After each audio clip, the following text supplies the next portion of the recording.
gentlemen, welcome to the Impact webinar, Driving Japan's Green Energy Revolution, Unleashing Wind to Hydrogen Potential. I'm Kayla, Content Analysis from Leader Associates, and I'm honored to be a host for today's webinar. Japan's journey towards achieving net zero emissions presents a distinctive road due to the country's specific challenges. In pursuit of both energy affordability and independence, the synergistic combination of wind and hydrogen emerges as a potential solution for a meticulously planned future. Similar to efforts in Germany and the UK, where hybrid projects involving wind, hydrogen, and ammonia are advancing. Japan is also exploring offshore wind for green hydrogen production. Could this approach serve as an innovative strategy for Japan's sustained progress towards net zero goals in the long term? Today, our guest speakers will explore Japan's unique wind hydrogen ecosystem, covering status evaluation, international case studies, and industry deliberations. During this time, we encourage all our audience to participate in the Q&A session, as we have a professional industry lineup. I'm also excited to announce that today's virtual session is a prelude of our physical event, Japan Wind Energy 2023, which will take place on October 17th to 18th in Tokyo. Key players include Marubeni Corporation, TEPCO Power Grid, Impacts, RWE, Iberdrola, India Renewables, Equinor, and more partners to be announced. Additionally, our webinar is supported by the upcoming third Connecting Green Hydrogen Japan, co-located with Japan Wind Energy 2023, set to take place in October in Tokyo. Feature world-class speakers from Marubeni Corporation, Airproducts, ThyssenKrupp, Tokyo Gas, JERA, KEPCO, and others. And that's everything about us. Without further ado, let's welcome our first guest speaker, Masahiro Tanabe-san, counsel at White Case, will deliver a keynote on the critical topic, can integration of offshore wind and hydrogen create opportunities for Japan?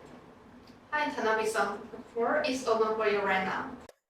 Hello, and hello, everyone. Welcome to the opening presentation on the topic of integration of offshore wind and hydrogen in Japan. Hello, my name is Masa Tanabe. I'm a lawyer qualified in Japan and New York. I'm based in Tokyo with the global law firm White & Case.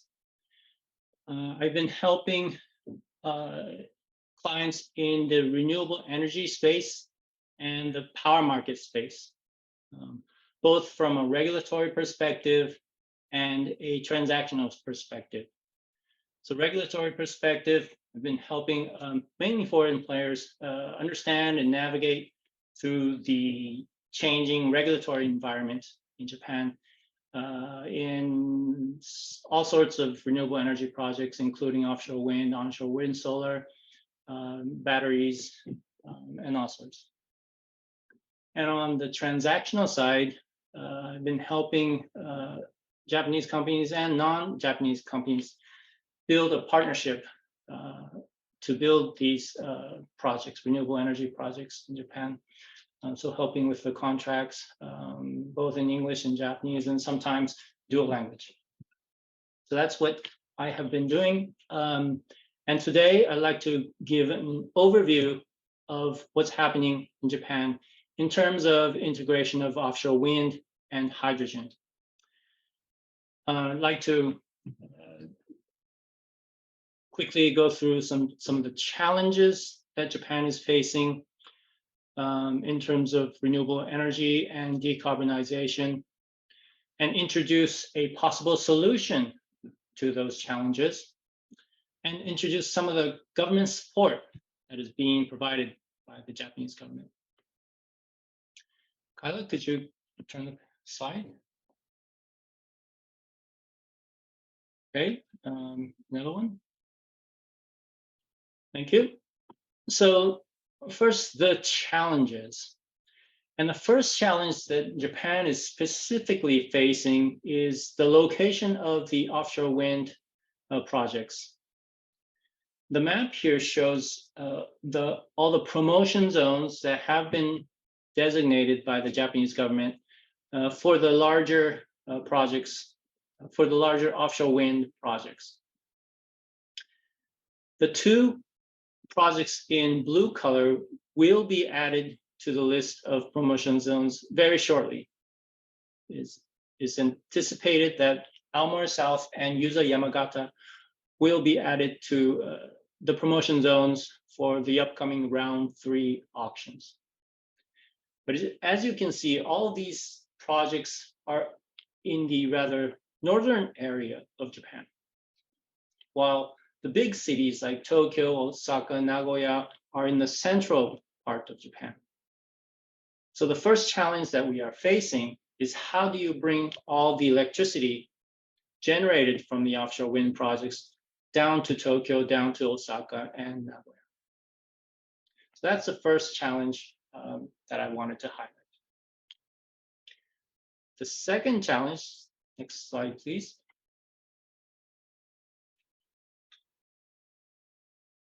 The second challenge Japan is facing is the CO2 emissions. Japan has a target of reaching carbon neutral by 2050. But looking at this CO2 emissions chart here, you can see that power generation constitutes just 40% of the CO2 emissions in Japan. That is a big portion, but not majority of the portions. So another 20% comes from the industrial sector. And another 17% comes from the mobility sector, like automobiles. So Japan needs to decarbonize these sectors as well to reach carbon neutral by 2050. But these areas, in particular the industrial sector, includes hard to abate sectors like cement, like steel, or chemical products. So how are we going to decarbonize these sectors, industrial sector, mobility sectors, in addition to the power generation sector? So that's the second challenge, big challenge that Japan is facing for decarbonization. So next slide, please. So how do we solve all these problems, challenges, not just the two of them that I just introduced, but all these renewable energy related challenges that we are facing now in Japan? And this is obviously the topic of today's webinar. And the possible solution that we wanted to talk about today is the wind to hydrogen approach. And in particular, offshore wind to hydrogen approach. So a possible solution is as follows. You would generate a lot of power from the offshore wind projects, a lot of power, enough power that you would have excess power in addition to what would go into the grid. And then you would use that power to produce hydrogen close to the offshore wind sites. And then after you produce the hydrogen, you would distribute it to various areas and various sectors and utilize that hydrogen to decarbonize all the sectors that are currently using CO2 emitting fossil fuels. For example, you could establish pipelines to nearby industrial sectors, and then industrial sectors like cement, metals, steel, or chemical plants, and decarbonize these hard to abate sectors. Or you could use trucks to deliver hydrogen to nearby sites like hydrogen stations and decarbonize the automobile industry. Or eventually you could use ships to transport the hydrogen to other areas in Japan, including to Tokyo, Osaka, Nagoya. So these are the things that wind to hydrogen approach could potentially solve, and it could potentially solve the two key issues, the two key challenges that we mentioned earlier. Obviously, this has its own challenges, such as cost. So it's not a very easy thing to do, but it is a big potential in Japan. And there are people who are trying to move things forward, and I'd like to highlight a few of those efforts. Next slide, please. Yes, this is a case study of the two efforts that are being made at the moment in Japan. The first one is the Ishikari Bay wind to hydrogen pilot project. If I understand correctly, this is the first wind to hydrogen project in Japan that will use power generated from offshore wind project to produce hydrogen. It was a pilot program announced in 2021 and is subject to subsidies from the Japanese government. The consortium is led, well, a group of companies is led by companies such as Green Power Investment, Hokkaido Electric, and they are trying to build a hydrogen society around the Ishikari Bay in Hokkaido. So Green Power Investment has an offshore wind project, approximately 100 megawatt offshore wind project in Ishikari Bay.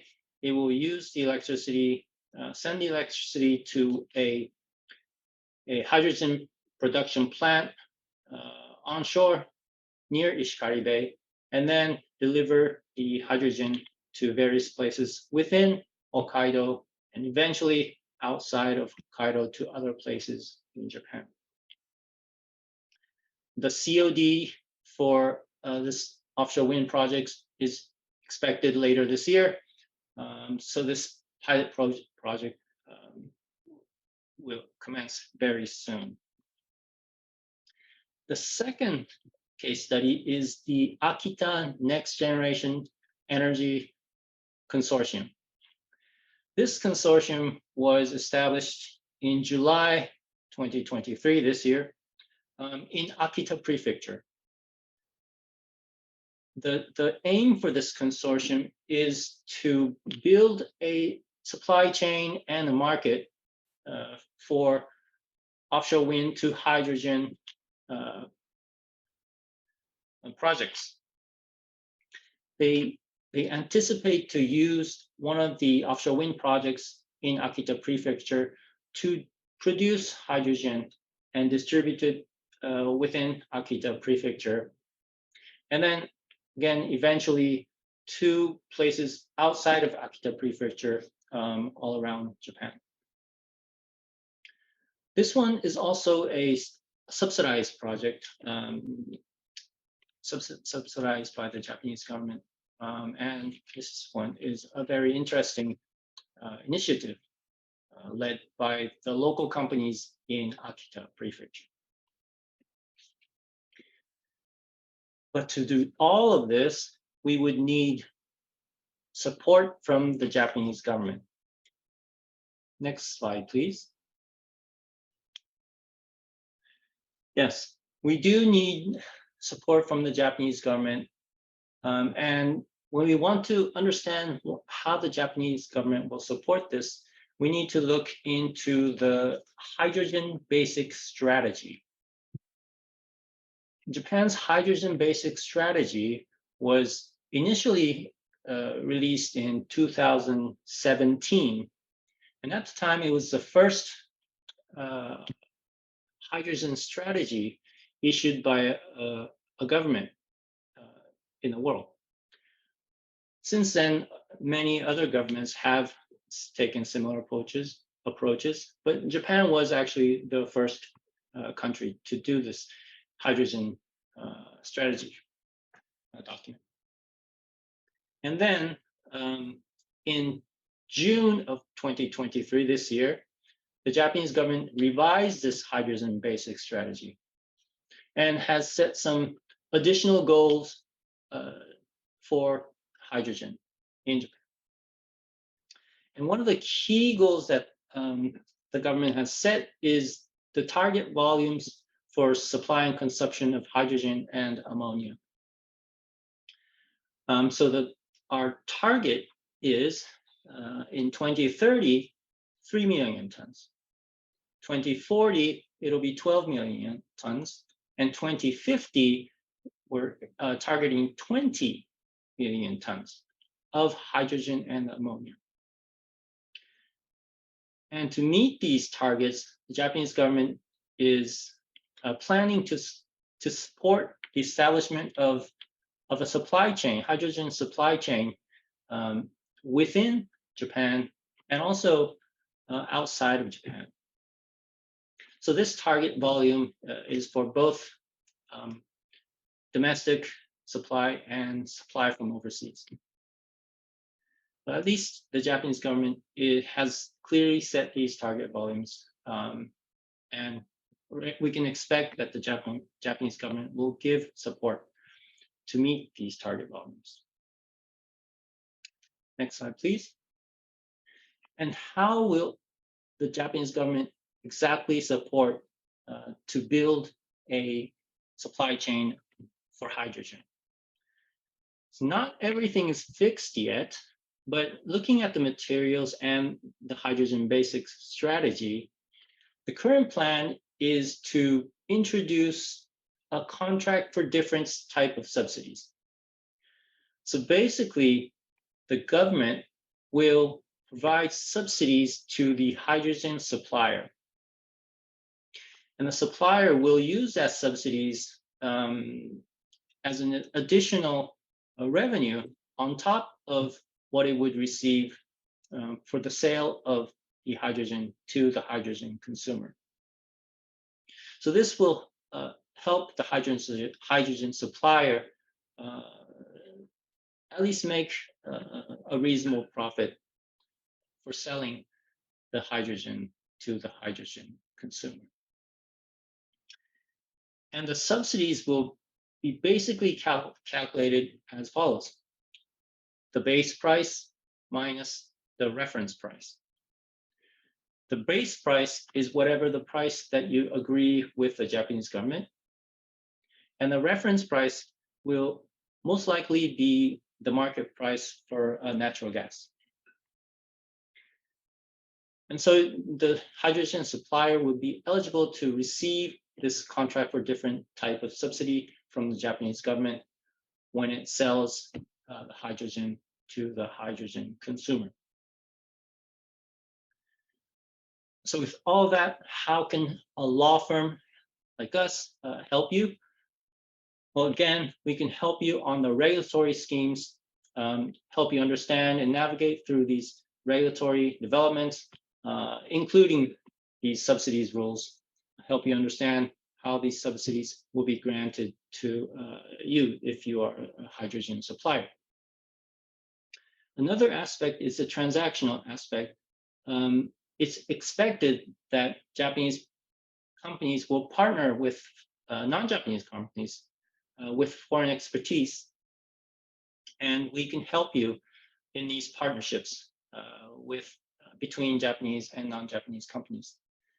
We have experience with contracts in English and Japanese and both, so we are able to help you on those aspects as well.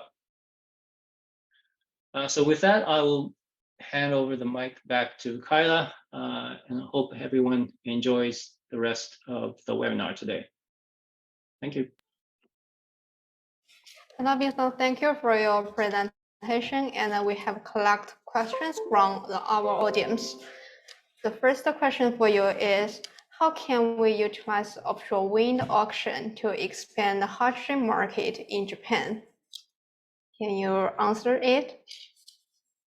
Oh, expand the offshore wind auction to include hydrogen. Yeah. Okay. How can we utilize the offshore wind auction to expand the hydrogen market in Japan? I see. Thank you for that interesting question. I don't think there has been any discussion on including hydrogen into the offshore wind auctions that are ongoing at the moment. But that would be an interesting aspect to put into your a strategy document. Like we've seen the Ishikari Bay pilot project has done that to receive subsidies. So that, introducing hydrogen as a way to use the electricity generated from these offshore wind projects in the auctions, that would be an interesting strategy to take. Though I have not heard of any government discussions on that point, but it would be an interesting approach to take. Thanks. And the second question for you is, can you elaborate on the legal strategies and the contractual mechanisms that Japan should consider to effectively manage and mitigate the various risks associated with offshore wind and hydrogen initiatives within its regulatory context? Okay. How can Japan, as the government, try to mitigate the risks of various offshore wind and hydrogen related risks? Okay. For the Japanese government, what the government needs to do and is planning to do in sometime in the near future is to design and prepare a legislation that will cover the hydrogen business. At the moment, there is no specific legislation that covers the hydrogen business. It would be covered by various legislation laws, like the Gas Act, but there's no one specific hydrogen law. So it's important for the government to issue this law that specifically addresses all of the risks and issues related to hydrogen.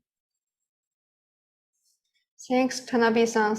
Thank you again for your very informative presentation and kind address.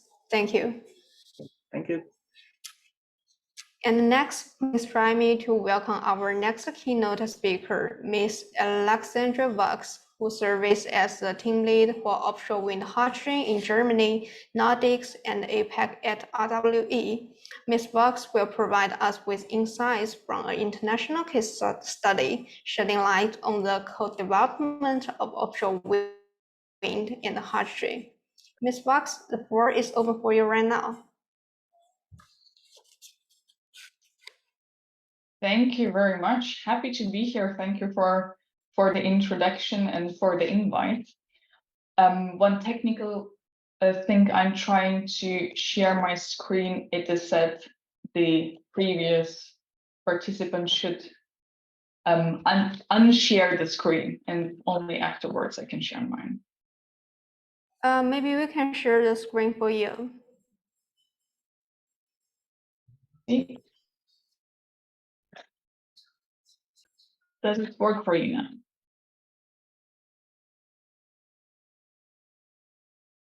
Can you see my slide? Yes, we can see the screen. Perfect. Then I have a little bit more control over my slides, and hopefully we'll manage in time. So thank you for being here. I'll tell a little bit about our RWE business, and especially about offshore hydrogen at RWE, as we do have a dedicated team in our company, which I'm part of, obviously, who focuses on offshore hydrogen development worldwide at the moment. So, of course, I have an obligatory slide of who is RWE, who are we? We are a big company, German company.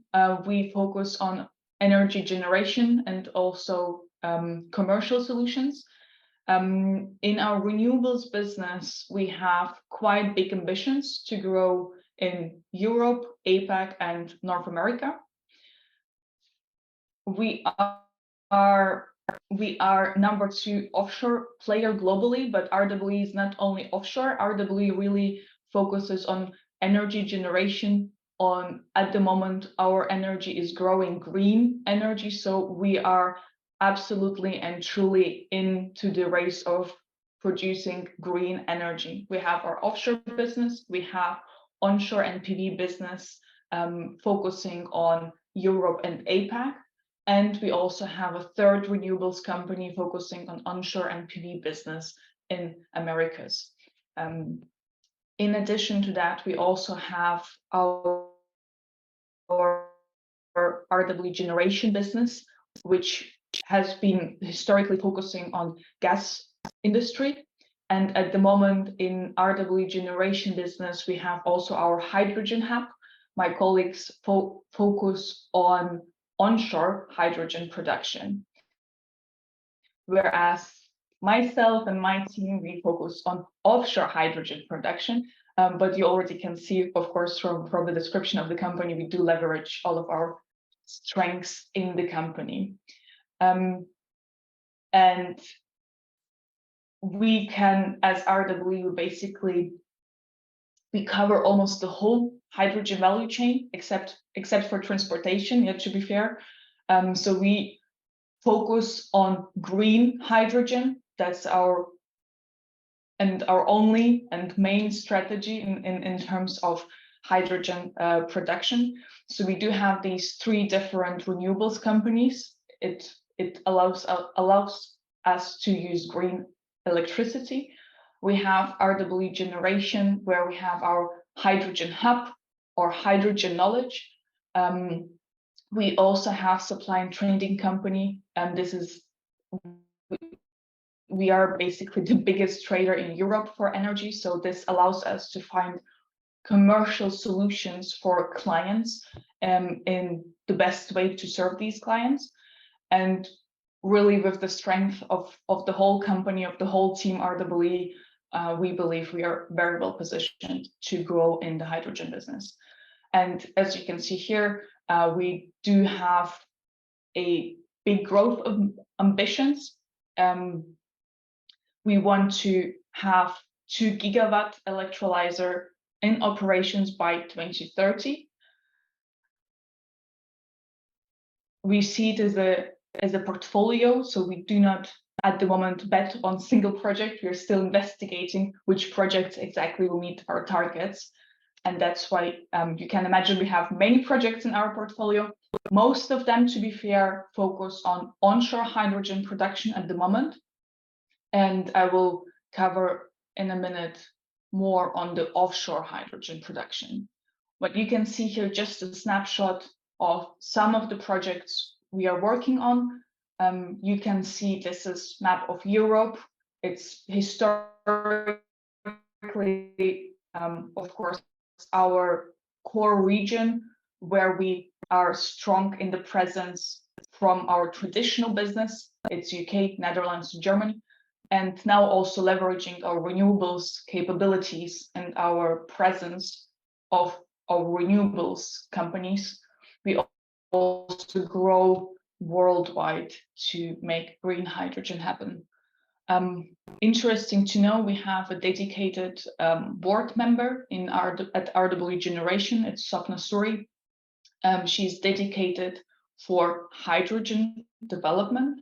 And overall, in the whole company, in the whole holding, we have over 300 colleagues working on hydrogen topics. And we can already see these hydrogen experts being embedded in all of our functions. So we are very serious about growing in the green hydrogen area. I promised you, so now we'll talk a little bit about offshore hydrogen production and why offshore hydrogen and when it can make sense to do that. And I think it's quite important also to set the scene in this group as well. Offshore hydrogen production hasn't been done yet, not in a commercial sense, right? So well, at least to my knowledge, and of course, if something has changed, please let me know. But we we do not see yet projects where offshore hydrogen production happens offshore. So we're talking about offshore hydrogen in the sense that the electrolyzer is offshore, where the hydrogen is also sold to a customer, and there is a nice commercial business case out of it and a commercial project ongoing. So offshore hydrogen is basically lagging also a little bit in the development. I think it is obvious in the sense of greater technology complexity, also need of infrastructure, but we do believe we can lever also the learnings and the development of onshore hydrogen production, so that then we are well positioned to produce hydrogen offshore as well. And here are just some aspects of why offshore hydrogen makes sense at some point. So it's basically we do have some studies that show that offshore hydrogen production in large volumes and far away from shore is already commercially viable if you look at the kind of whole value chain, meaning cost of cable transportation and onshore electrolysis versus offshore electrolysis and then pipe and transportation of hydrogen via pipeline offshore and 2 gigawatt scale. There we see the kind of the overall value of producing hydrogen offshore. We also can use a lot of space offshore, basically. Of course, when we're talking about large scales, we need space, we need also permits, we need basically realization success for these projects, and offshore offers this scale benefit that we need for large hydrogen amounts. Also, especially in Europe, in the North Sea, where in the Western Europe, where we have industry clusters, we also see that there might be grid congested regions. So basically the grid build out does not happen in the way that we can transport all of the electricity, the whole resource and the potential of power generation in the North Sea to the shore, to the regions where we need this electricity. If we do offshore hydrogen production, we still can use the resources, the potential of the sea that we have out there, and do not basically inject the power into the grid, meaning we use the pipelines, we use an alternative route of energy, and then we can overcome this complexity as well. Of course, water accessibility is there. We still have a challenge of understanding how exactly we will desalinate the water, make water pure, because we need pure water for the electrolysis. But the water is there, it's accessible, and when you're talking again about scale, about big volume of hydrogen production, it might play a role. Yeah, I don't want to say it's the decisive factor, but we have a hypothesis that once we're talking about big volumes, that might be a differentiator, making our projects more successful or increasing at least the realization probability of the projects. In some areas, there are already existing pipelines, so we have existing infrastructure which we can reuse. There are studies ongoing at the moment, also by our partners, to see whether I think the question whether has been actually already answered, so I'm correcting myself. I think it is possible, but then the question, of course, if it's commercially viable and whether it makes sense to repurpose the infrastructure or to build new ones. So we are more in the business/commercial decision making at the moment. But again, it's more the focus of our partners, and we as a developer, as project developer, we are dependent on the infrastructure build out. And the last point we have on the slide is the reduced environmental impact that kind of goes with the very first point that I mentioned today. One pipeline can replace basically 5 gigawatt cables. So one 10 gigawatt pipeline reduces 5 2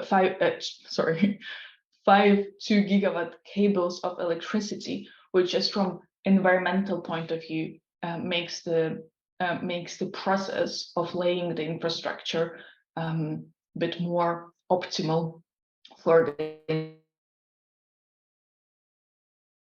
environment in the sea. So these are factors, hypotheses, and of course it is very case specific when it makes sense. So when talking about offshore hydrogen, I myself also believe we have to look at this option case by case, depending on the market, depending on the situation, because it's not either or. And I want to be very clear about it. It's not either offshore or onshore. It can coexist. It will coexist. And the question is, what is the most optimal solution for a specific case, situation, or client needs?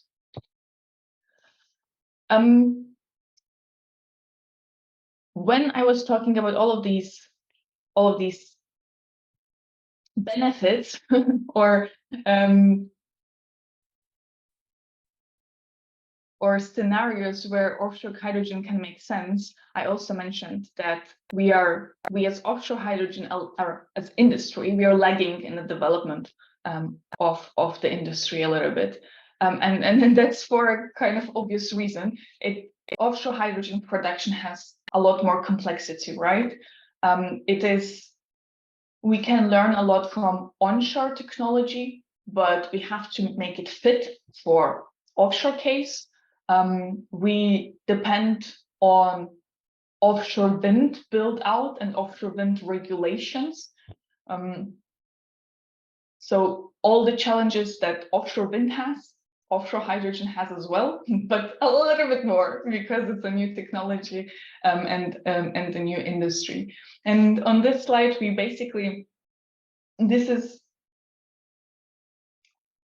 we show the kind of really the boundary condition that needs to be there for enable offshore hydrogen at scale. So yeah, we are talking about really this journey from today to the point where offshore hydrogen production is happening and is economically viable.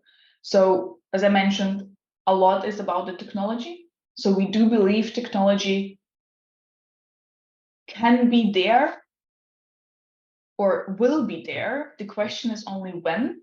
So we do see that the knowledge, the technology knowledge is there in the industry. We are back to the kind of commercial/business question, whether the supply chain is willing to invest into this new industry and new technology. And once they're willing, by when they're ready to provide us already developed commercial solution. Also, when we have the technology, we produce power, we produce hydrogen offshore, but of course we need infrastructure in place, yeah, because it doesn't help me if I have a gigawatt scale project of hydrogen production, but I can't transport it to my customer. So infrastructure availability is a key word here. So there must be pipelines for hydrogen transport. Also, and for transparency, also offshore hydrogen is expected to be more expensive than onshore hydrogen production. And just for clarity, I'm always talking about green hydrogen, right? So just that we compare apples with apples. We expect offshore hydrogen to be still more expensive than onshore, also based basically on the LCOE, a levelized cost of electricity. Offshore assets are still a bit more expensive than onshore, as they're complex, they're bigger, they require more difficult O&M services. So we still do expect some deviations if you compare one to another. But as I said, I do believe it's not either or, it's an and. So the onshore and offshore green hydrogen can coexist together. That's why we still, to enable offshore, still when we are on this journey, we do believe that we need some support instruments from the governments if the government wants to promote offshore hydrogen production. And of course, what we need is dedicated areas for auctions, meaning we can produce offshore hydrogen only if we secure wind offshore generation, obviously. So all of the challenges of wind offshore we're also facing. We need to have a system of permitting in place, but to be honest, there I'm quite confident also in Europe we can build on offshore wind and adjust it for hydrogen. So there we are in a dialogue with authorities to get there.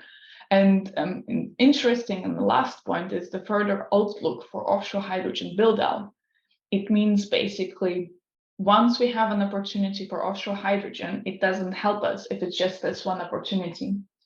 We also need to have commitment plan by governments, by the industry, that there will be further opportunities for offshore hydrogen. Because when there are further opportunities, because when the industry, when the market sees this opportunity as really an emerging market, then we are back again at the very first step.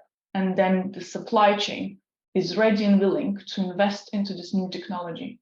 So everything is really connected to each other. We have to jiggle all of the aspects in the offshore hydrogen development.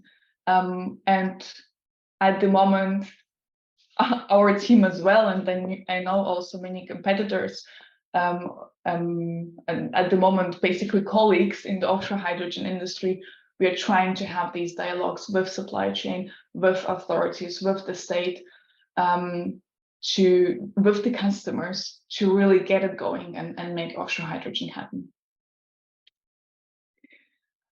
That's more, the slide before was more about kind of business development, how we create the industry. And here I just wanted to have, or to provide you a quick outlook, which technology options are there at the moment. Yeah, it's a developing technology, developing industry. So we're open-minded, eyes open, always curious to find new solutions. So RWE is absolutely technology agnostic. Yeah, we are project developer, owner and operator.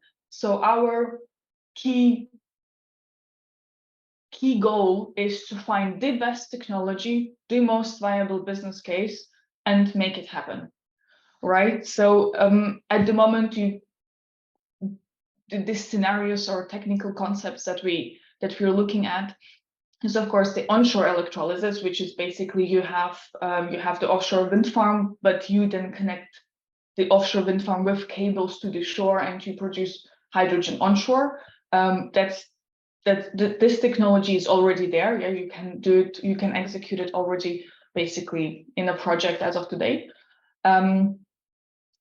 The other concepts are you produce hydrogen offshore, and this is where we, as RWE at least, talk about offshore hydrogen. You produce hydrogen offshore, and then you transport the hydrogen via pipelines to the shore. And there, as I said, we believe that the longer the distance, the greater the scale, then it is overall more economically viable for the society to do so. Offshore hydrogen production can be also central and decentral. Central, it means the offshore wind turbines are connected by a cable to a central platform, and hydrogen production happens on the platform. And decentral solution is where hydrogen production happens on the turbine itself. And interestingly, in this decentral solution, we are also looking at different options where the turbine produces only hydrogen, so we increase our efficiency, or it produces electricity and hydrogen, less efficiency, but more flexibility. Right, so all eyes open, all concepts open. In all projects that we are at the moment exploring, we're looking into both, with the hope that we make educated decisions and the best ones for our project. However, as I mentioned, this hasn't been done yet. So that's why we do believe in a need of a stepwise technology development. It means that we support really stepwise project execution where the technology is tested in real life and out there at sea, starting with smaller volumes, and only when the technology is tested, we support going into commercial or pre-commercial scale of the projects. And on this slide, you see basically kind of our high-level plan that we are at the moment looking into pilot solutions where we, together with our technology partners, can test the technology at sea before even going into really big offshore projects. We are at the moment looking into opportunities to have a demonstrator. We are talking then about around 3 turbines that we want to test. And then in the third step, you see here AQS, it stands for the Aqua Sector, and H2OBZ. These are 2 projects. Aqua Sector is a project in Germany. You see the first picture. That's the picture of the maritime spatial planning of Germany, where Germany already dedicated a site in the German North Sea, which is dedicated and will be tendered for offshore hydrogen production. So we know for sure an auction for the site is coming, and this site won't be even connected to electricity grid. So this project in Germany will be the first to test offshore hydrogen production. At the moment, the whole site is 1 gigawatt. We very much hope it will be split into 2 or 3 sites to decrease the volume, because, as I said, that will be the very first project to really do offshore hydrogen production, at least in pre-commercial scale. And there we really still believe we need to do it step by step in smaller amounts, and well, around 200-300 megawatts, that would be something we will be interested to participate in. So Germany has announced a site for offshore hydrogen production, and also Germany, we know it from the ministries, and ministries are very open and talking about this in public. They support and push now the pipeline, offshore hydrogen pipeline project, together with countries around the North Sea, so that there will be a big offshore hydrogen pipeline in the North Sea, which will be connected to this offshore hydrogen area and will hopefully bring the offshore hydrogen to Germany into the German hydrogen network onshore. So the people who are listening very carefully understand that this is, of course, absolutely essential for us as a developer, because it gives us a confidence that there will be infrastructure. That's why we are eager or interested in exploring participating in the auction, because infrastructure will be there. We can get our hydrogen to customers. It gives us an outlook for further offshore hydrogen build out, and gives us as a developer also, or provides the interest or heats up the interest into this industry and developing this topic. Very similar development happens in the Netherlands. They benefit of existing oil and gas pipelines. So Netherlands especially are the country really looking into repurposing the infrastructure. H2OPZ is a project by us and Neptune Energy, where we investigate in bidding for a site, which the Netherlands called the demonstration site, again around 500 MW, and explicitly for offshore hydrogen production. So these two are the very first projects where we expect us to participate in an auction process for a site for offshore hydrogen production. And once we're past this point, and hopefully successfully, then this we expect to be beyond 2030 in any case, then we expect the industry to be ready to do commercial projects in big scale volume. Here I brought a slide of the North Sea. So maybe you can, well, at least we put some flags to recognize that's the North Sea, and here are the countries around the North Sea. You see, especially Germany and the Netherlands have big demand clusters of hydrogen, as well as UK. Yeah, sorry for that. So to be fair, UK, Netherlands, and Germany do have hydrogen demand. Norway, Denmark, a bit less so. So we expect Norway and Denmark to be hydrogen exporters. And ideally, and by we, I mean the European countries around the North Sea, we come up with a solution how we can really utilize the North Sea in the most efficient way, that we have one big pipeline connecting all the markets, that we can use the resources of the countries who have the sites in the North Sea, good wind conditions to produce electricity, but also hydrogen offshore. We have a big pipeline connecting all of these sites, and then we can transport hydrogen to the demand centers.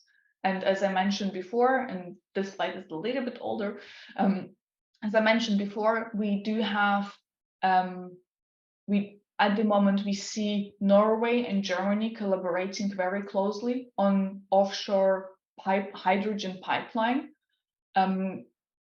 We also know that Germany is very serious about Aqueductus project. That means offshore hydrogen pipeline, basically in the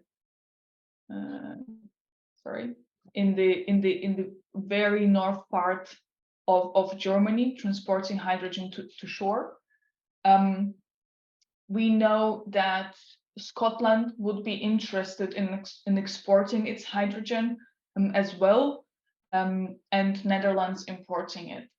So at the moment, it's really about collaboration of all countries, of all players, developers, supply chain, state, gas TSOs. So we literally need everybody to cooperate and to work together to make it happen. And that's our daily work. Also as a developer at RWE, and we support these initiatives very, very strongly. Maybe Kyla, you can tell me how many minutes I have left, so I can organize myself a little bit better. Actually, the session for you will take place about 25 minutes. So I think you still have 2 slides to share, right? I do. So if I still have some time, I'll try to do it a little bit a bit quicker. So here I brought 2 slides to zoom into projects that I just mentioned. That's the German and the Dutch. So the project in the Netherlands. So project in yeah. You say please. Sorry. Sorry, you say you can share your screen and finish the presentation, I think. Okay, then Yeah. I understand I should finish my presentation, right? Yeah. Okay, then let's do that. I understand the slides will be distributed, so you can have a glimpse on zooming in into these two projects that I mentioned. But yeah, thank you for having me, and I hope I provided you some interesting insights on what RWE as developer is doing in the offshore hydrogen space. Thank you, Ms. Box. Thank you very much for your very informative sharing and your presentations. Plus, we will update on our webpage so our audience can see your whole presentation. And just a quick, we also have a question for you. Hope you're willing to share it with us. The question for you is: collaboration between government, industry, and local communities is crucial for successful projects. Can you share insights on how RWE approaches collaboration and engagement with various stakeholders in offshore wind initiatives, in offshore hydrogen initiatives? Absolutely. I can maybe use example of Germany. In Germany, we do have even Offshore Hydrogen Association. So it's an initiative of many players in the industry. It's called Aquaventus. And Aquaventus is initiative connecting everybody. And we as RWE trust them very much. We are active members and we support Aquaventus very closely in their daily work as well. So this shows how the whole industry, and by whole industry I mean really the whole competition, all developers, competition for us obviously, all developers come together. We have a round tables and we discuss about the industry challenges and how do we see them, how we can find solutions, and how to overcome these challenges. So there, I would say we are quite a united front at the moment. I always I kind of make jokes and saying, once, the bigger we get, the more conflicts of interest we have, then it means that we've done our job right. It means that there is the industry with different conflict of interest, where we are real competitors, but at the moment we are really very closely exchanging our views and about the industry development. So that's about the industry. And for example, also Aquaventus engages with gas TSOs. That's Gascade in Germany, for example, where we really, through Aquaventus, through this idea of aqueductus, aqueductus is a project for the pipeline. We really try to push together, and also as the developers, we try to really make it very prominent to the authorities and the government when we are speaking to them, because only together, only when all of these aspects really develop simultaneously, only when it all comes together, then offshore hydrogen production makes sense. So at the moment, it's really about collaboration and pursuing the same goal. Thanks, Ms. Box. And actually, we still have questions in our Q&A box. Hope you are willing to answer them in our Q&A box later. Once again, thank you for your very informative sharing. Thank you. Thank you.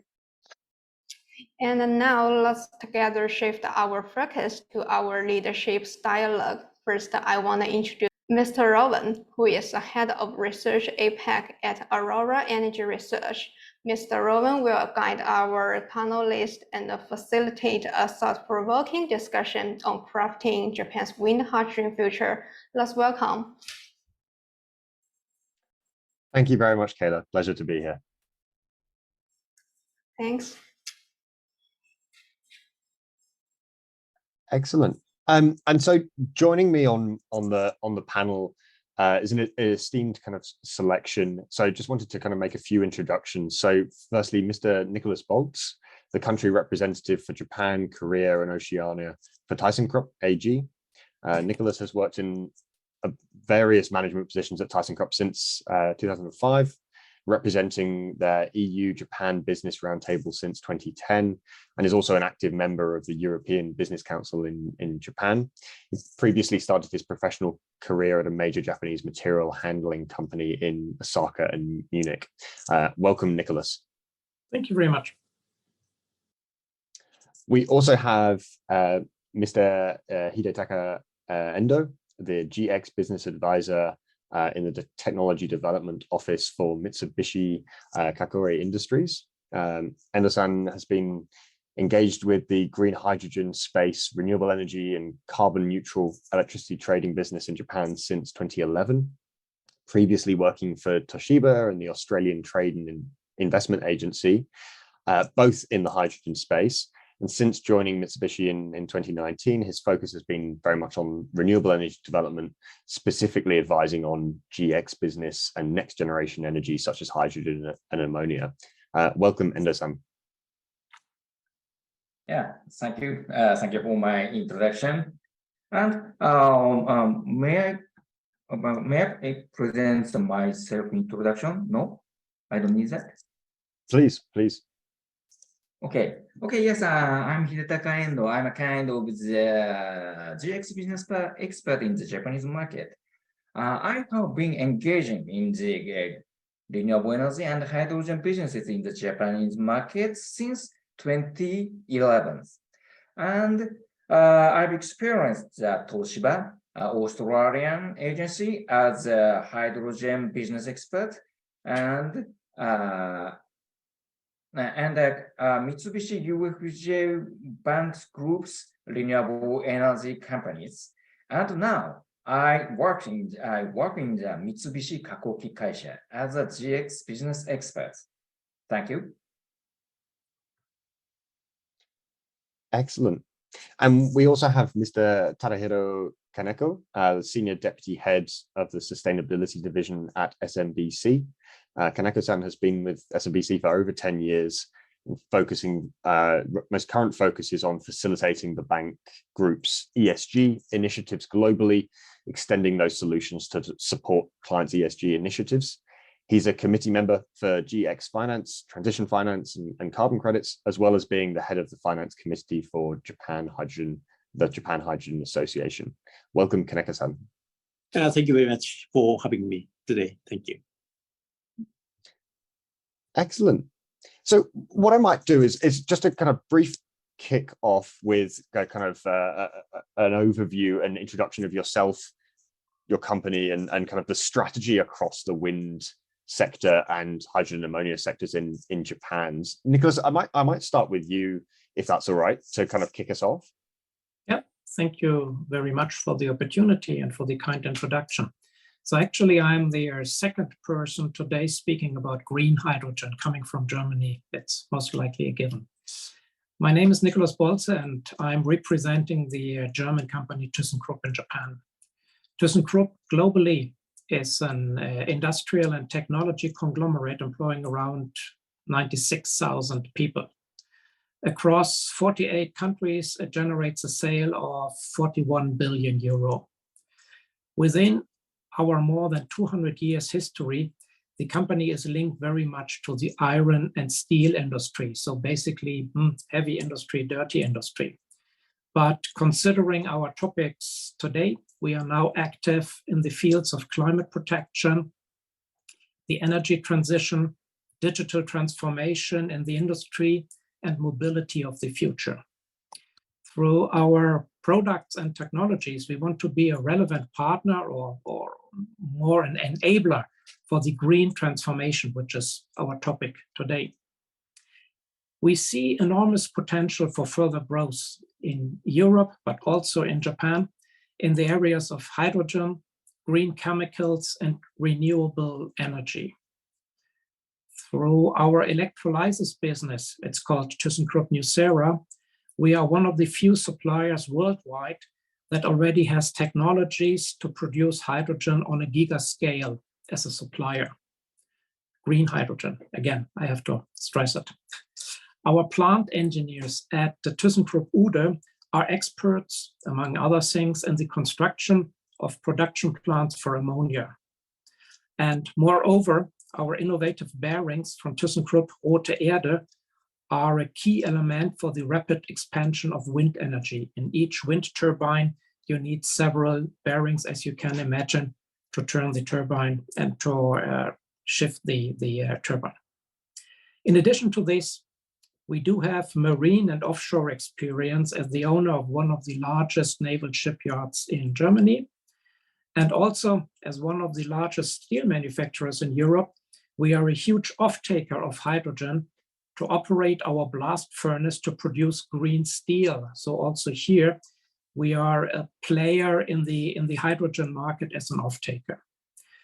In Japan, we are active with 250 employees since more than 160 years. And today, we are cooperating with Japanese partners in the area of wind turbines, hydrogen, ammonia, and fertilizers. So we do come from Germany, same city like RWE, which we just heard, Essen, but we are already in Japan and we are well established in Japan for a long time. Thank you. Excellent. I really appreciate that introduction. I might pass over to Endo-san, maybe the same kind of outline, just a brief overview of kind of your focuses and company's position within the wind and hydrogen ammonia sectors.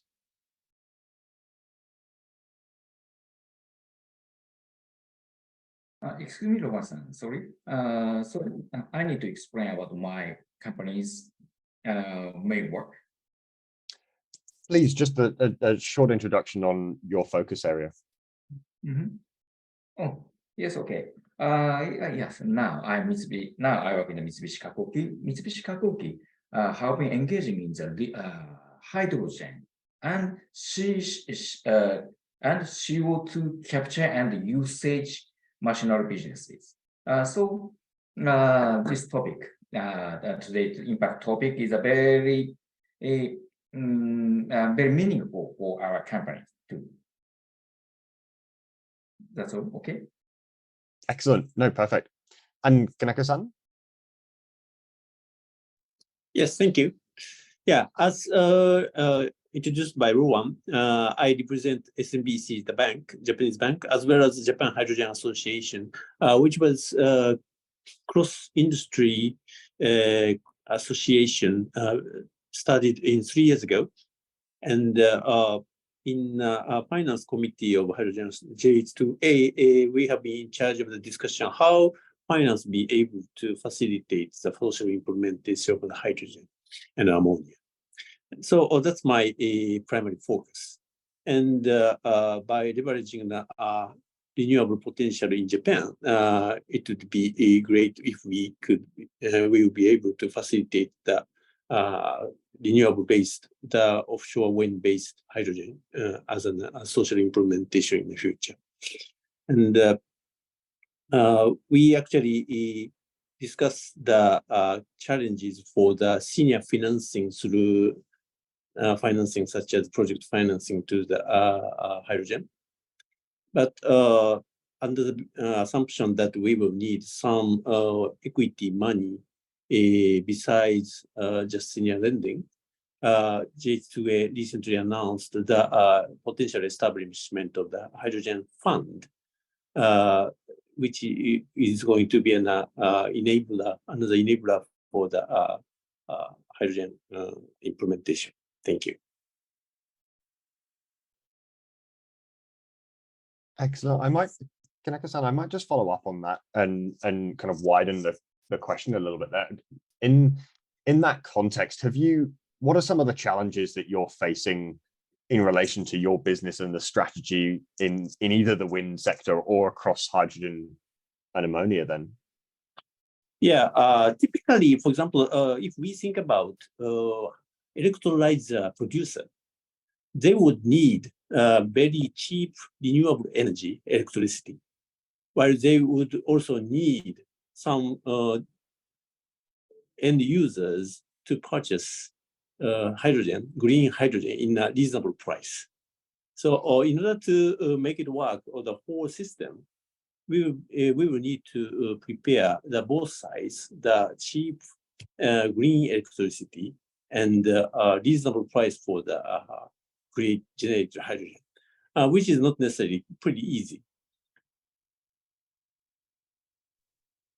Yeah, no, I think you've struck on a really key aspect there, and I think the GX Act in particular looks to try and address some of those and support both sides of that the puzzle there. But completely agree with you. The kind of the financing from the hydrogen perspective needs cheap electricity to function as a kind of key challenge. Nicholas, I might pass to you from the more engineering side. What are some of the challenges that you're facing across those two sectors? Yeah, thank you very much. Maybe let me start with a positive aspect. The water electrolysis of hydrogen and the ammonia supply chain are proven technologies with a long industrial history. So it's nothing new. We know how this is working. We know how the chemistry is working. And also onshore wind technology is a given, at least in Northern Europe, which we just heard from RWE. And the experience in offshore wind are increasing day by day. So I think this is on a positive. We know what we are talking about. I don't want to say that all problems are solved, but we know what we are talking about. But the challenges in general, and this is going very much into the direction of Kaneko-san, are the financing issues without long-term predictability. So even if I have a good business case today, if the situation is changed, maybe tomorrow, it doesn't calculate anymore. So then, of course, this is a huge issue, are the negotiations with stakeholders, and maybe, sorry if I say so, missing coordination also between authorities. There is the overall government, the central government, and then are the local, the port authorities. So everybody has a say and everybody has maybe a little bit different opinion. And then finally, from a technical standpoint, again, the infrastructure and the supply chain, is really enough material there are enough workers there to maintain the whole issue? Do we have a grid bottleneck? Can we feed in the electricity or the hydrogen or the ammonia into an existing electric grid or into an existing pipeline grid? And last but not least, are the ships available to construct? Are the ports available to kick off such kind of issues? And all these questions has to be solved, and they are different in each country. They are different in Europe, in the North Sea, in the Baltic Sea, but they are also different here, of course, in Japan, in the Sea of Japan or in the Pacific. Yeah, no, I think you've touched on an excellent point there, that huge differences across the Sea of Japan side versus the Pacific side, from a kind of technical perspective, and agree around the somewhat the chicken and egg situation with regards to the infrastructure required on both sides. It has to be a balanced ramp up. Everything has to be available. There is no meaning in having a operating offshore wind park if the offtake is not given. So then they are just producing for nothing, and vice versa. If the pipeline and if the grid is available, but there is no feed in, it also doesn't take. So it has to be a coordinated ramp up of the complete supply chain. Yeah, no, agreed. And I think it's often why you see some of the most progressed of the hydrogen projects with regards to Japan, whether that's production domestically or offshore, and imports are often with large consortiums where you've got different stakeholders throughout that process to be able to facilitate things. Endo-san, I might bring you in here on a slightly different question, more kind of focusing on the offshore wind side specifically. Japan has from a global perspective been a slower starter in offshore wind, but the government targets are now hugely ambitious, 30 to 45 gigawatts in the next couple of decades. How achievable do you think those targets are, and And how critical will those offshore wind targets be to realizing domestic hydrogen production in Japan? Tome-san, you said Endo-san, but you want to ask Kaneko-san about that question. Is it right?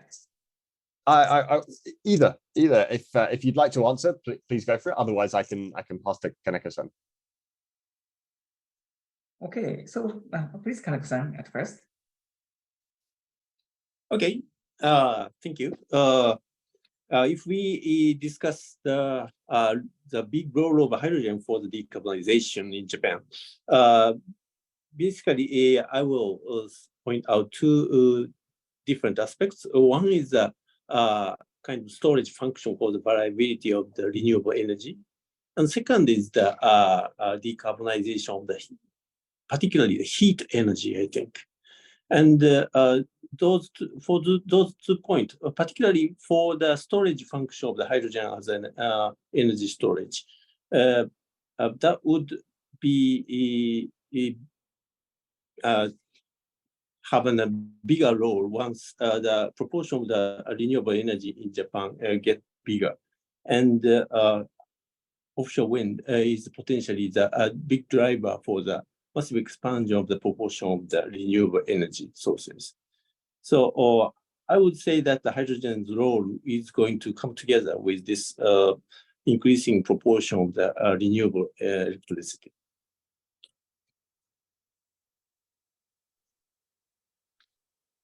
Awesome. Nicholas, any thoughts from your side on the kind of achievability of those government targets and kind of how critical that looks like for domestic hydrogen?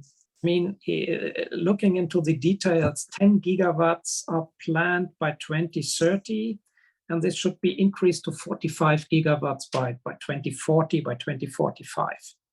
So as of 2022, only 150 megawatt, we're talking megawatt, gigawatt, of offshore was installed in Japan, which is only a fraction of the 8 gigawatt in my home country, Germany, or the 14 gigawatts in the UK. So clearly, as you stated already, Japan is late in promoting this. And the question is on how quickly a consensus can be achieved by the fishermen, by the residents, and by all these stakeholders in really push it out. I have no doubt that from an industrial standpoint, Japan will be able to tackle this. But the question is, can we really convince all related parties and to really pull on one string and to go forward? I could imagine, and we are not China here, where the approval process is a little bit different. We are Japan, where everybody has a voice and people might have some concerns. So the question is if this is possible. And then the next one is, we have seen it that, and I talked about this already, that Tohoku or Kyushu are not the areas near to Tokyo, near to the Kansai area where the industry is. So is the grid, the pipeline grid or the electric grid capable of transporting this amount of electric power or hydrogen? These are the questions. What I know, to my knowledge, and maybe Endo-san and Kaneko-san, you can comment on this, Japan is working on a new roadmap for floating offshore wind by end of March 2024. So more or less in half a year, it will be published. So maybe this will show us more milestones and more steps on how to achieve it. Yeah, it's an excellent point. Thank you. Yeah, I was to add that the challenge of the floating offshore wind compared to the fixed offshore wind that was already prevalent in Europe. So in order for Japan to really make it real as 30 to 45 gigawatts renewable energy, we will have to go through this technological challenge to really massively develop the offshore wind, floating offshore wind. Yeah, no, I think you're right. To hit those kind of targets, we do need to see some volume of floating for sure. Yeah. Kanaka-san, while we're on that kind of topic, SMBC has played a large role in kind of project financing of offshore wind projects globally. How are you seeing project financing in Japan being different, if at all, to some of those international markets like Europe or Taiwan or the US, for example? Mm-hmm. Yeah, if we think about just past track record of the project financing in the renewable space in the domestic Japanese market, the vast majority of the lenders and investors tend to be very Japanese investors. So one big question here is that whether this new offshore wind, Japanese offshore wind market can be more open to the global investors and lenders, not just limited to the Japanese lenders or investors. That's one big question, and we really need to tackle. And another one is that in Europe, already the offshore wind is already scaled in a very large scale, and large institutional investors already dominated the financing market of those projects already.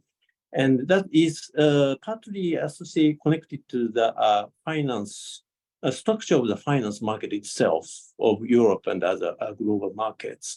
So the challenge or the theme we really need to tackle is that whether we can structure the financing deals so that global investors can really get into this market and find attractive returns onto those investments. Yeah, no, agreed. And I think that will change the auctions, how we've seen them so far. Mm-hmm. Nicholas, I'm curious to get your thoughts on this, just from having seen this happen globally as well, looking into the Japan context. Are there lessons from those other international markets that are more mature to date that you think will be critical in Japan, already being considered, or of increasing relevance for a kind of co-located hydrogen offshore wind industry? Thank you for the question. I believe there are a few points Japan should consider. So the first one, I believe due to the geographical situation, Japan will have to go into floating foundations. The seabed is dropping too fast here, and there have to be extended areas to use for wind parks, and this has to be in deep water. So Japan has to do some investment or some development in the floating foundations. The next one, which for us coming from Europe is always, let's say, a hurdle, is you should embrace the concept of big is beautiful. By this, I mean technical developments has to be fully utilized to increase the individual output.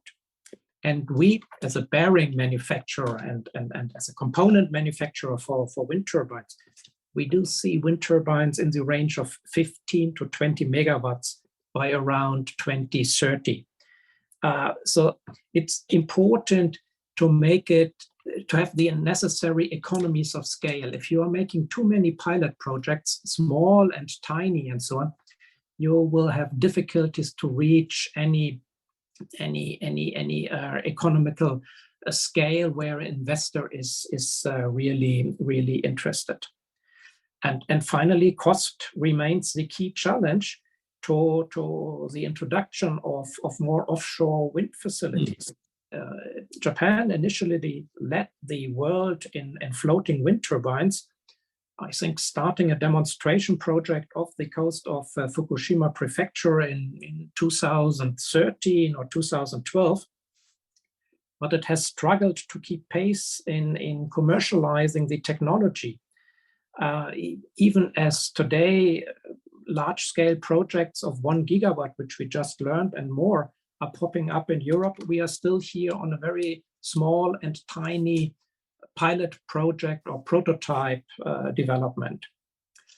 And as a follower, as a fast follower here in Japan, Japan could avoid mistakes done in other regions by carefully investigating the global situation. I mean, looking what the others have done, looking what was successful and what was not successful, and then speed up the whole development process by partnering with foreign players on a technological eye level, so that you are not inventing everything new by yourself, but that you are looking which players, and most likely these are the European players from Denmark, UK, and Germany, which players already have some experience, and partnering up with them. This would be my suggestions on how to achieve the goals. Yeah, I really like that framing of the partnership in the fast following framework, and scale as a function of that. I think that's going to be likely. It'll be interesting to see what the round 2 of offshore wind auctions look like when the results come through, and if we see some of that coming through. Excellent. We spent a lot of time on offshore wind. I'm keen to shift across and also talk about the hydrogen and ammonia side. So Endo-san, I might turn to you here. Hydrogen and ammonia as well have both been a specific policy focus within the GX Act as a critical component to achieve the government's 2030 and 2050 targets for decarbonisation.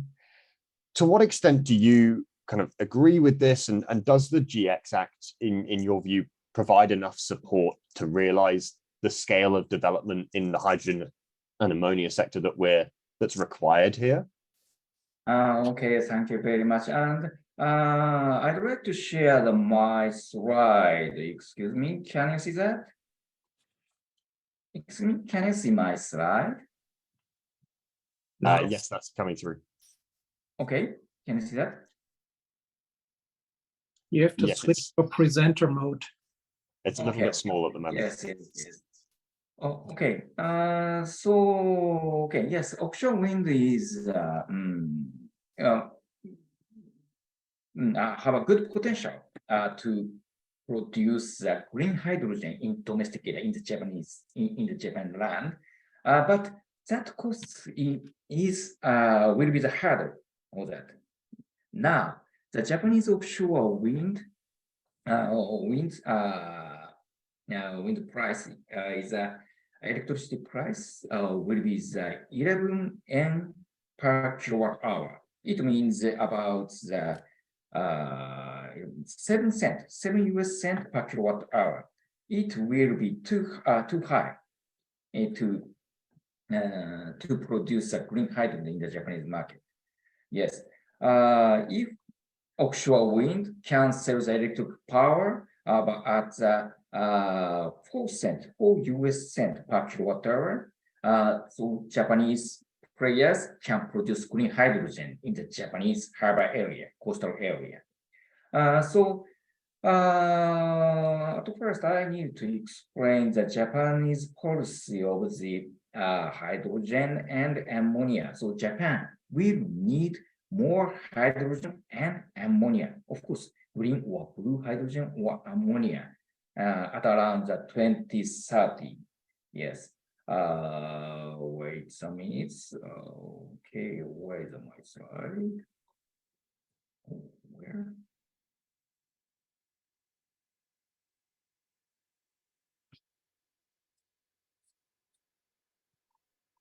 Oh, sorry, I lose my slide. Oh, that's one. Yeah. Please see that. Can you see this slide? Yes, Endo-san, could you maybe make that full screen by any chance? Excuse me? Please say once again. Could you make it full screen? It's just a little small. Oh, okay, full screen, okay.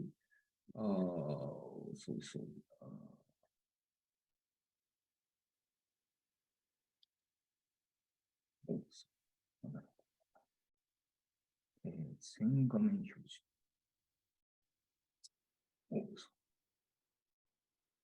Can you see that? No? Okay, oh, sorry. So anyway, I want to explain.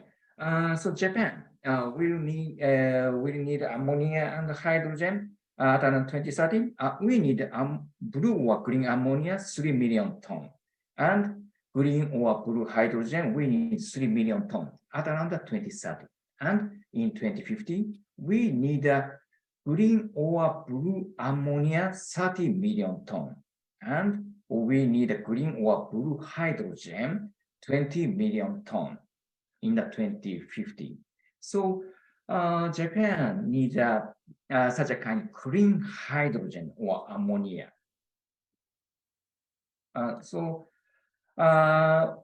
The reason, so the first driver is the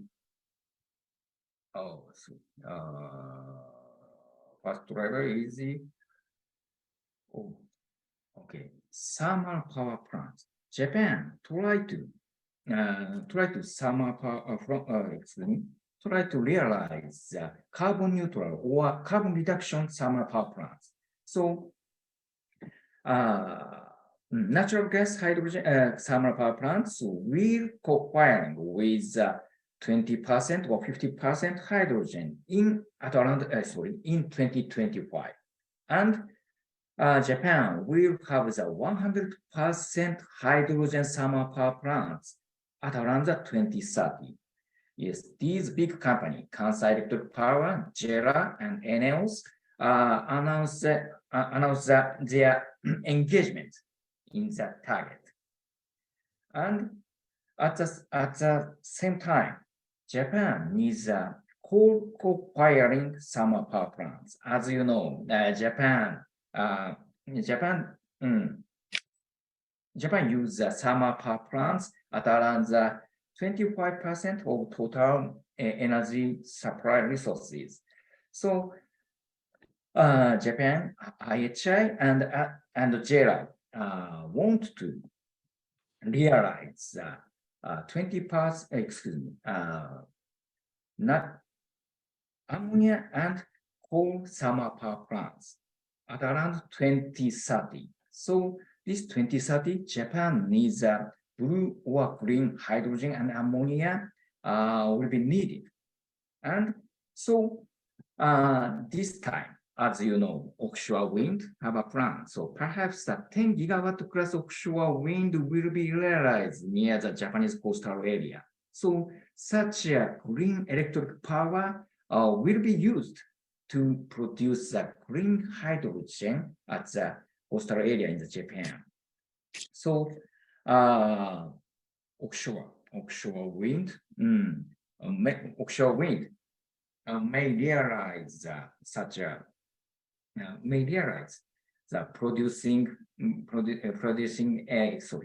So offshore wind will produce green hydrogen in Japan. Sorry, Lowen-san. What's your question? Well, perhaps my question is too spread. So I want to focus on your question. Yeah, the focus here was how much do you agree that the GX Act provides enough support to achieve these goals? Yes. Sorry. But if the offshore wind will be realized 45 gigawatt in the Japanese area, perhaps Japan will not get enough green or blue hydrogen or ammonia by ourselves. So Japanese government tried to import such a green or blue hydrogen and ammonia from overseas. So look at this slide. Oh, sorry. Can you see this slide?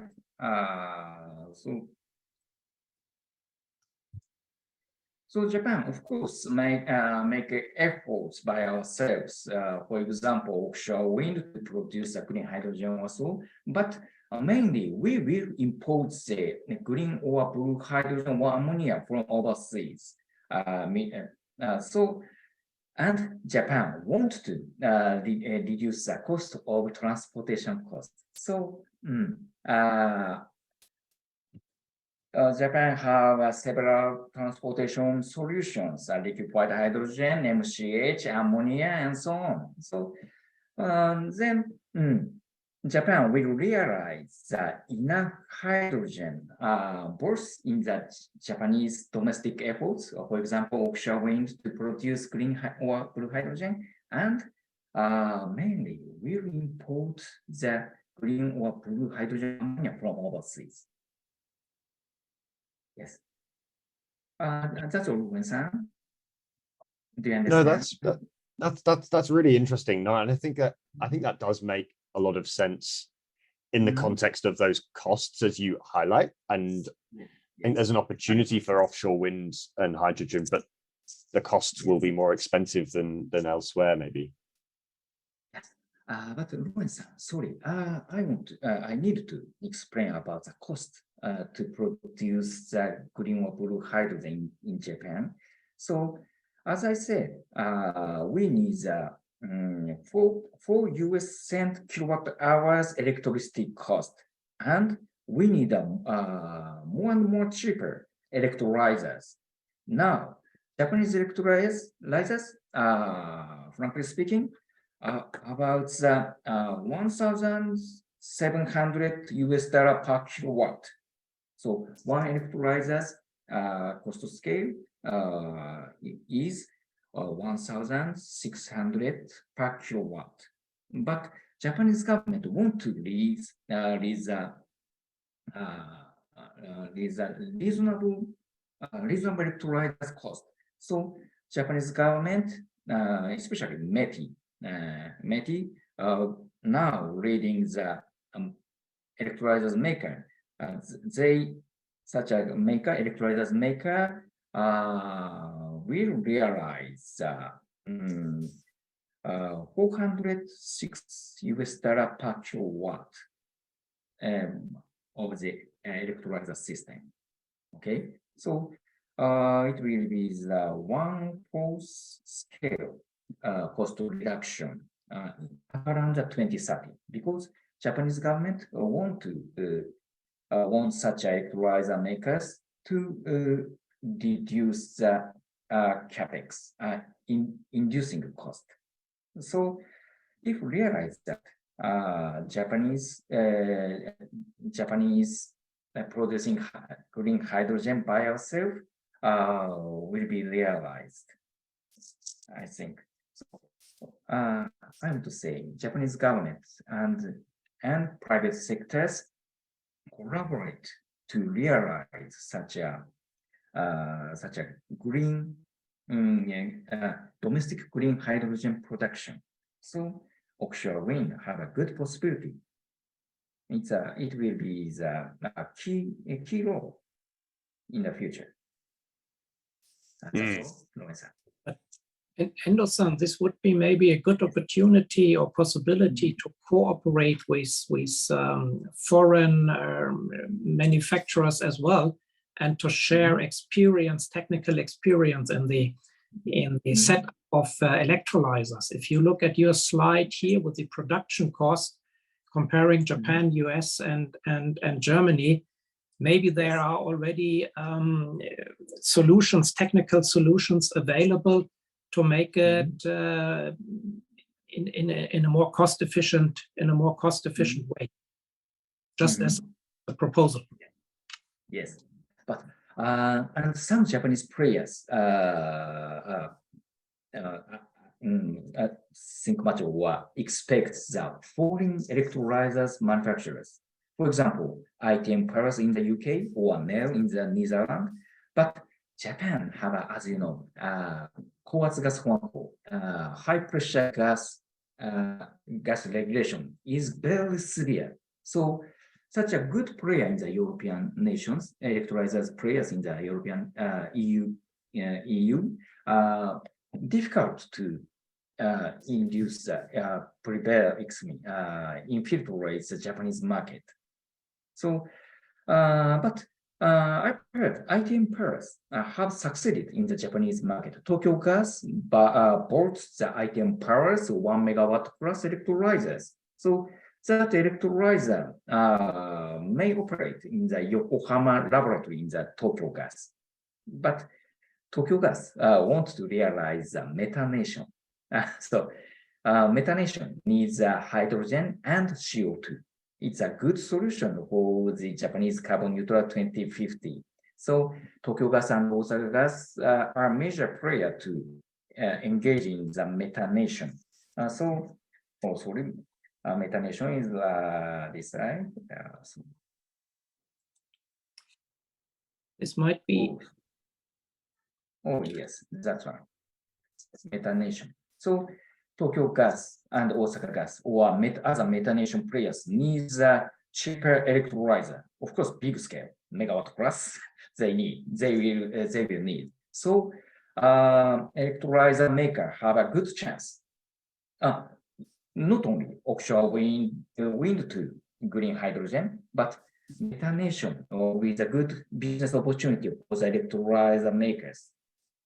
So perhaps you have known that. Yeah, it's an interesting point. And Nicholas, I might bring you in here. Endo-san has talked about the kind of options, as you highlighted, on terms of other production outside of Japan versus the kind of domestic production. What's your view on that kind of same question? Do you see the majority of hydrogen consumed in Japan being produced elsewhere and imported in? Do you see the majority being done domestically in Japan? What's your view there? That's a good question. So just one comment to the specification. I think this is maybe a Japan uniqueness. If Japan is always insisting on special specification, and you just mentioned the high pressure gas law or so, and not being, let's say, part of a global standard and global specification, the cost will be automatically higher, or most likely higher, because of the missing economies of scale. So this is something which we have to investigate very carefully and check if such specification is really necessary, or if there could be some kind of world standard which we could adopt. And regarding the question of import to Japan or local production, I would say on a positive scale, domestic renewable power provides also security benefits. I'm a German, so I may talk about this. So what you have in your own country, you can control by yourself. And if you are relying on Russian cheap gas via a pipeline, this can break down from one day to the others, as we have all seen in the Baltic Sea one year ago. So I believe from a security benefit, a domestic production is an asset. And if you are surrounded by unfriendly other countries, you should not rely too much on long transportation. And we all look for the free and open Indo-Pacific, but it's not a given, as we all know. It can change very, very, very soon. And whatever you are doing domestically, you can also control the cost. And in Europe, approximately the cost for offshore wind has already been cut in half over the last 10 years. So going into the technology, working on it will help you to be competitive. But of course, the challenges, and this is answering your question, Rowan, at present, the renewable energy is too expensive in Japan and not available in a large scale to really produce sufficient green hydrogen. So import from various countries will be necessary, considering the potential huge demand of the Japanese industry. And as a representative of a steel producer, I'm aware how much green hydrogen is necessary to produce green steel. I mean, we are not only talking about mobility and power generation, but also of many other industries who are in need of green chemicals, be it green hydrogen, green ammonia, or green methane. So the only advice I can give, is to not only rely on one country of importing the green chemicals, but have various ways so that you can easily switch from one pillar to another. But of course, the golden rule would be domestic in order to have it under the own control and to have the necessary security benefits. Yeah, I think the context of the Russia-Ukraine situation is very pertinent, but agree with you. I think in the short term, it's going to be all sources domestically supported by government in that first instance, just given the scale of the ambition and the targets we're looking at. I've got an eye on the clock, so what I might do is I might ask one more question, but if the audience would like to send any questions through in the chat, we'll also have time for maybe one or two audience questions as well. So please do send those in now. My last question, Kaneko-san, I might bring you in here and just talk a little bit about from the financing side.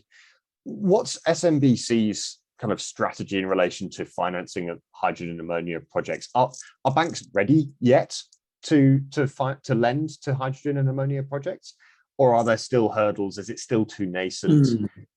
What do you think about the possibility of non-recourse financing for hydrogen and ammonia projects? Is that a possibility?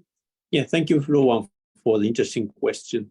Interesting and very moving question for us. Because, of course, the hydrogen and ammonia is a new energy infrastructure. So this is not really very easy for the non-recourse financing. But on the other hand, already we participated into the two hydrogen-related deals in overseas global market. One is the French Guiana in South America. The electric power infrastructure was built around the renewable hydrogen and the hydrogen storage and so on. And another example is the most recent one was the Neom City project in Saudi Arabia about green ammonia. So all those two are already existent as a senior project financing cases already globally. So, but on the other hand, these two specific examples came with very specific characteristics on the deal that both of two deals have a long-term fixed offtake contract provided by two big players globally.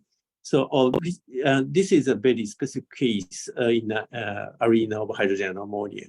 So as we discussed around METI's contract for different type of subsidy support to socialize the ammonia and hydrogen. But likewise, we really need stable long-term offtake contract from the final demander for the hydrogen and ammonia in order to come up with a nice project financing or the cases to be set up. So probably going forward, probably taking advantage of the government supports or the carbon pricing and so on, we really have to set up a financing case with along with such a context that we can figure out some long-term stable demand side in order to support the stable supply of the hydrogen and ammonia. Thank you.